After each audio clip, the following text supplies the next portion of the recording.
É sempre uma surpresa como a palavra de Deus nos ajuda a encontrar as palavras para a gente exprimir aquilo que a gente experimenta. Experiências que a gente não escolhe, que se impõem sobre nós, quase que nos invadem. E a palavra de Deus, de fato, nos ajuda também a exprimir aquilo que nós experimentamos e que às vezes a gente não sabe como falar. Nós acabamos de rezar no Salmo 89. Vós fazeis voltar ao pó todo mortal, quando dizeis, voltai ao pó, filhos de Adão. Morrer é isto, voltar ao pó, de onde nós viemos. Nós continuamos a ser pó, voltamos ao pó. 1000 anos para vós são como ontem, qual vigília de uma noite que passou. Mesmo que a gente viva 100 anos, a nossa vida é sempre muito breve, brevíssima. 1000 anos são como a noite que passou. Os anos passam como o sono da manhã. São iguais à erva verde pelos campos. De manhã, ela floresce vicejante. Mas à tarde, é cortada e logo seca.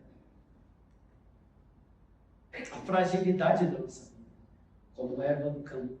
De manhã, bonita, verde, florida, vicejante, cheia de vida. À tarde, cortada e logo seca.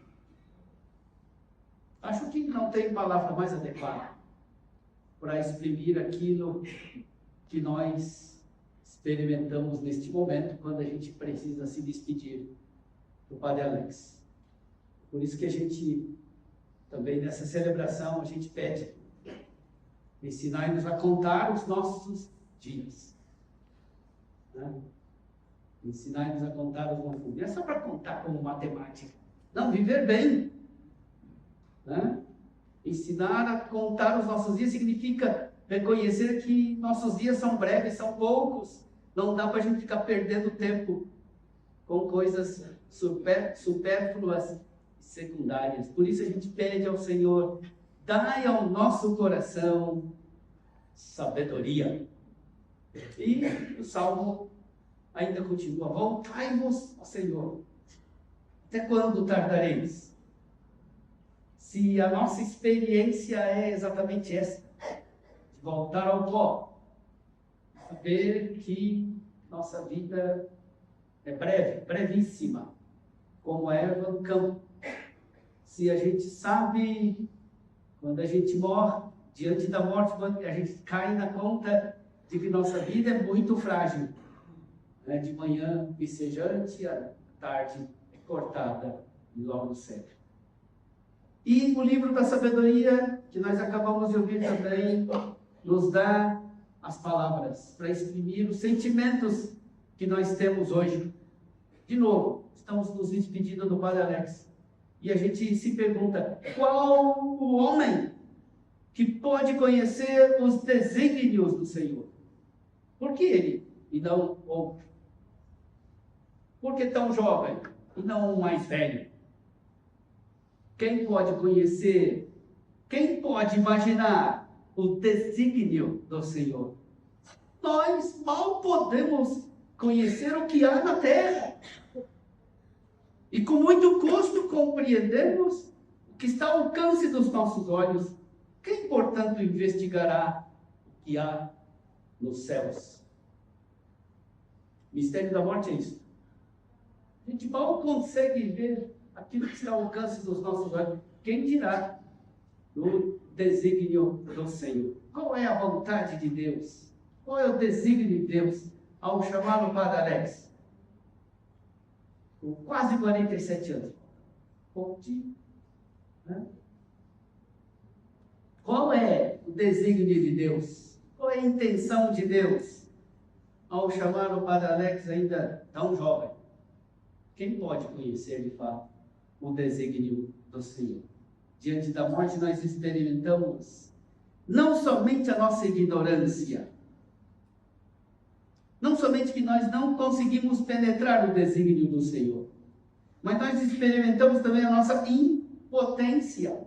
Nós não só não podemos compreender o que é a morte, como não podemos mudar o que a morte nos impõe. A nossa inteligência não consegue explicar o mistério da morte. E as nossas forças não são capazes de impedir o seu avanço. Na verdade, por isso que a sabedoria diz, né? Na verdade, os pensamentos dos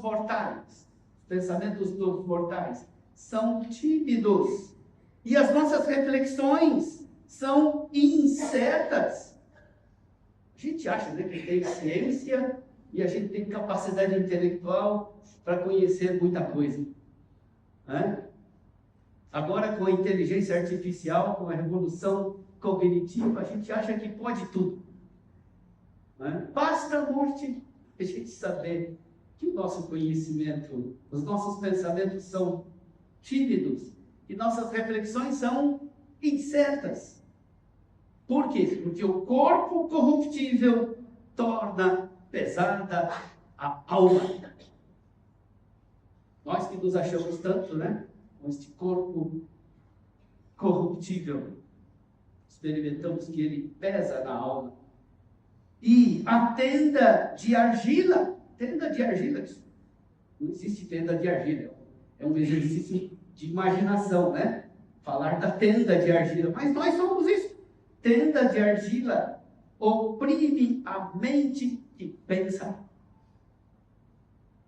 Mais uma vez, o livro da sabedoria nos auxilia a cair na conta de que o fato de não sermos capazes de alcançar o desígnio de Deus não é uma negação. Não é uma negação da resposta, nem de ausência de Deus em nossa vida. Por quê? Porque Deus nos dá o Espírito Santo a fim de que possamos acolher, não explicar, mas acolher o mistério da morte com sabedoria. O livro da sabedoria diz: só assim se tornaram retos os caminhos dos que estão na terra. Só assim se tornaram retos os caminhos dos que estão sobre a terra. E os homens aprenderam o que te agrada e pela sabedoria foram salvos. Deus nos ajuda a superar o mistério da morte. De que maneira? Nos dando sabedoria, a fim de que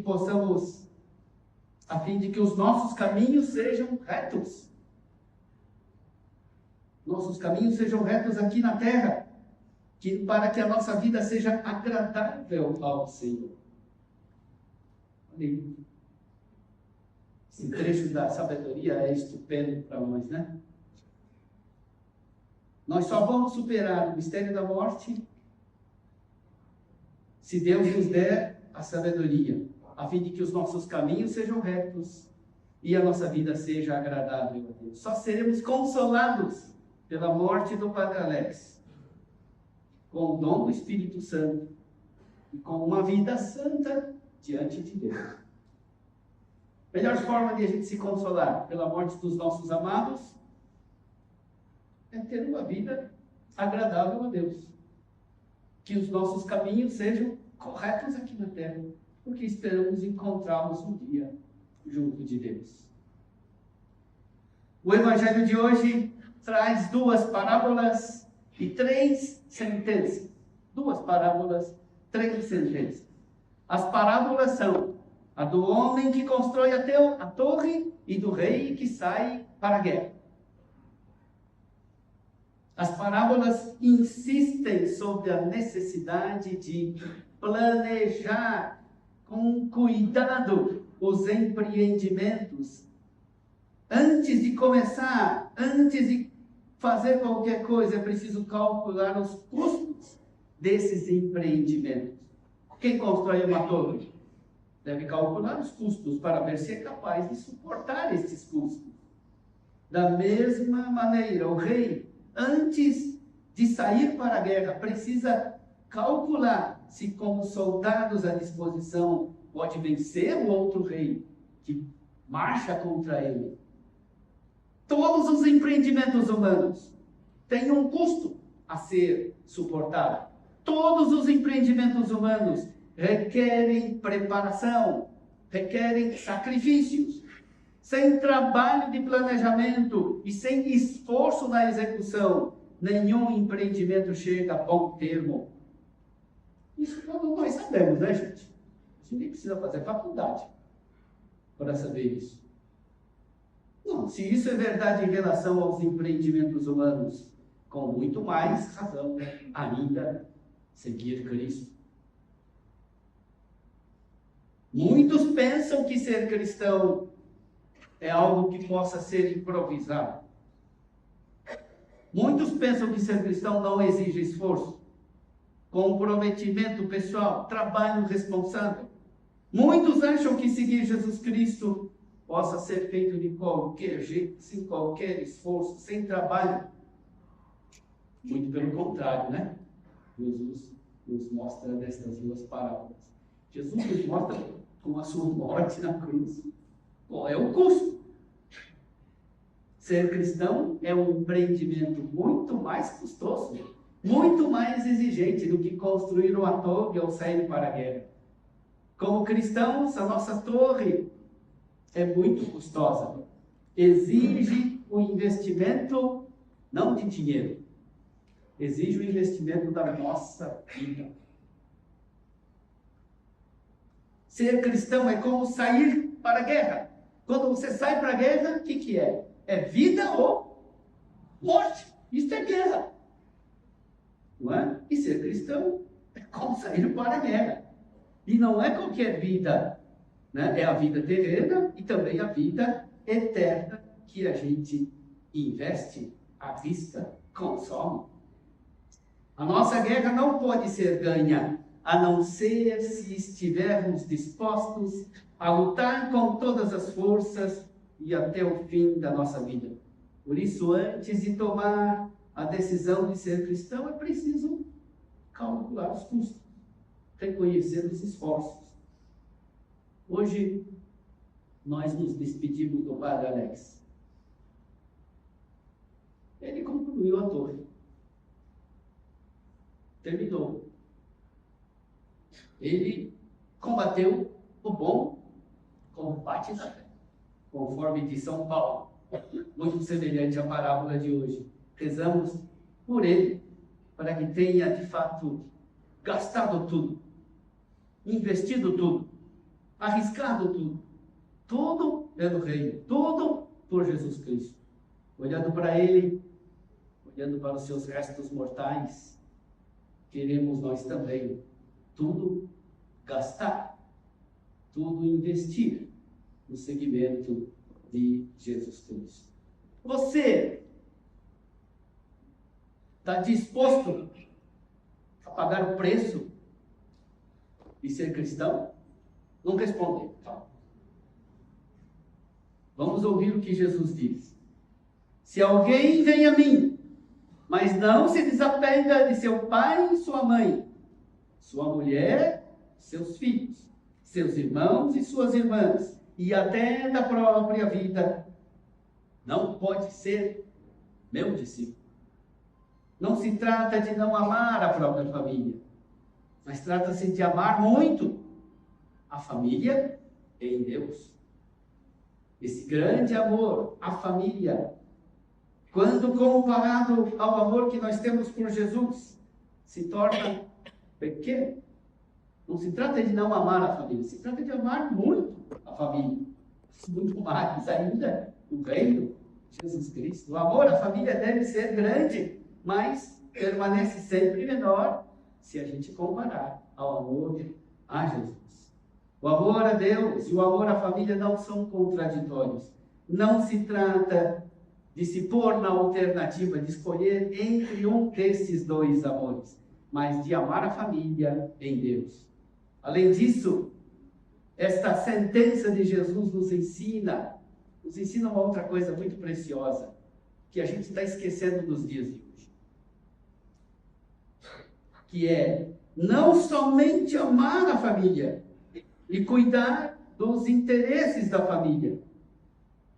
Na realidade, isso não é amor verdadeiro, pois é um amor fechado, um amor que exclui quem não pertence à própria família. Esse mesmo egoísmo exclusivista, travestido de amor, pode ocorrer, como tem ocorrido, em relação à pátria, ao partido, à raça, aos amigos. É um amor que escolhe alguns e exclui os outros. De fato, não é. Padre Alex renunciou a ter uma família própria para amar uma família mais numerosa, que é a igreja. Ou, mais concretamente, amar os seus paroquianos, os fiéis. Não é? Acho que todos podem testemunhar, né? Como seu amor se expandiu para dentro do círculo familiar. Se expandiu até para aqueles que não são desejados, aqueles que são indesejáveis. Não nos esqueçamos que ele trabalhava na pastoral penitenciária, não é? Queremos render graças a Deus, porque dilatou o coração sacerdotal do Padre Alex, que pudesse acolher, além da família, lógico, que ele não deixou de amar, né, acolher tantos outros, né, para além do círculo familiar. Segunda sentença de Jesus: quem não carrega sua cruz e não caminha atrás de mim, não pode ser meu discípulo. Carregar a cruz significa que o discípulo vive como Cristo, que carregou a cruz. Não é carregar qualquer cruz, é a cruz de Cristo. Viver todo dedicado aos pobres, todo dedicado ao anúncio do Evangelho. E no fim ainda suspenso na cruz, por amor à vontade do Pai. Acho que todos sabem também como a doença grave marcou a vida do Padre Alex. Ele teve que carregar este fardo, esta cruz. E carregou esta cruz sem desanimar, sem se lamentar. Às vezes até mais do que devia. Às vezes até se esquecendo de si mesmo. Às vezes até passando um pouco dos limites. Não é? Mas queremos agradecer a Deus que carregou a cruz. Esperamos agora que ele seja carregado nos ombros do bom pastor. Terceira sentença: qualquer um de vós, se não renunciar a tudo o que tem, não pode ser meu discípulo. Renunciar aos bens não significa prescindir do necessário para viver dignamente. Significa utilizar bem, utilizar os bens deste mundo para o bem dos outros e em vista do reino de Deus. Os bens deste mundo devem servir para alcançar os bens eternos. Fazemos isso quando os utilizamos também para o bem dos mais pobres. Acho que depois de todas essas exigências de Jesus, a gente começa a se perguntar, né? Onde que nós vamos arranjar força para tudo isso? Não é? É por isso que a gente está na missa, que é a missa, na Eucaristia, que nós tomamos consciência da nossa fraqueza, não é? Mas tomamos consciência, Deus nos faz tomar consciência da nossa impotência, não para nos humilhar, mas para que a gente busque nele a força de amar. Buscar nele, buscar a força de amar aonde está a nossa fonte, que é o coração de Jesus. É ele que nos dá a capacidade de amar como ele. Recebamos nesta Eucaristia a sua força, a sua vida, coração de Jesus.